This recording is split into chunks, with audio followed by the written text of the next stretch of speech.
Break এবং continue দিয়ে MCQ আসে। কন্টিনিউ দিয়ে তো অলরেডি ভিডিও দেওয়া আছে।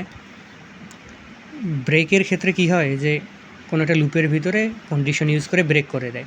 তো ব্রেক মানে ওই লুপটা থেমে যাবে আর এগোবে না। তো খেয়াল করি এখানে আইয়ের ভ্যালু 3, ইনিশিয়াল ভ্যালু 3 দেওয়া আছে, কন্ডিশন দেন ইনক্রিমেন্ট দেওয়া আছে। তো আইয়ের ভ্যালু 3 15-এর থেকে ছোটো, কন্ডিশন সত্য হলে লুপের ভিতরে প্রবেশ করবে।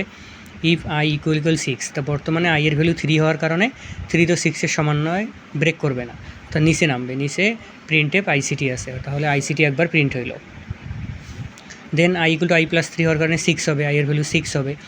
6 এখন 3-র জায়গায় হয়ে যাবে 6 15-এর থেকে ছোটো, সত্য ভিতরে যাবে 6, আইয়ের ভ্যালু তো এখন 6 6-এর সমান, 6-এর সমান হওয়ার কারণে ইফের ভিতরে ঢুকবে ব্রেক মানে থামাই দিবে, অর্থাৎ লুপটা থেমে যাবে। তাহলে আইসিটি প্রিন্ট হবে কয়বার? এক্ষেত্রে উত্তর হবে একবার। এবার নিচের আবার সেম কোশ্চেন, কিন্তু প্রথমে প্রিন্টএফ আছে এবং পরে ইফের কন্ডিশনটা আছে, অর্থাৎ প্রিন্টএফটা এবার শুরুতে এবং ইফের কন্ডিশনটা নিচে। এক্ষেত্রে আবার কী হবে? আইয়ের ভ্যালু 3 15-এর থেকে ছোটো, ভিতরে যাবে, প্রিন্টএফ আইসিটি কথাটা পাচ্ছে, এটা প্রিন্ট করে দিবে। তারপর আইয়ের ভ্যালু 3 যেহেতু আপাতত আছে, 3 6-এর সমান নয়, তাহলে ব্রেক করবে না, আইয়ের ভ্যালু 3 বাড়বে, তাহলে 3 থেকে হয়ে যাবে 6, 3 করে যেহেতু বাড়তেছে 3-এর পরে হবে 6 বা 6। এখানে 6, তারপর 6 15-এর থেকে ছোটো কথাটা সত্য, লুপের কন্ডিশন সত্য হলে ভিতরে প্রবেশ করে, ভিতরে গেল, প্রিন্টএফ আইসিটি লেখা আছে, আইসিটি প্রিন্ট করবে।